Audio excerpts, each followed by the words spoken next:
حاسس انك بعد ما بدأت تتغير ناس كتير قوي بدأت تبعد عنك؟ وليه الوعي بيخليني احس بالوحدة؟ هل ده طبيعي؟ الاستيقاظ الروحي بيفصل روحك عن الزحمة، مش عشان تعاني ولا عشان تتألم، لكن عشان تفتكر صوتك الداخلي وتعرف ان اللي كانوا بيشبهوك في غفلتك احتمال كبير ما يقدروش يكملوا معاك في صحوتك. دي مش خسارة، ده عامل كده زي إعادة ضبط المصنع اللي بتعمله للموبايل لما تحب ترجعه جديد وعلى طبيعته عشان يكون أسرع وأذكى ويخدمك في كل مصالحك اللي انت محتاج تستخدمه فيها.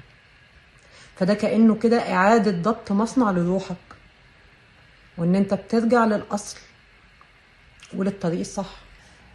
لما بتبقى لوحدك بتقدر تسمع رسائل روحك بوضوح، وبتقدر تستقبل الإشارات بسهولة وبيسر. إنما طول ما أنت في الزحمة لا هتقدر تسمع ولا تشوف ولا تستقبل حاجة.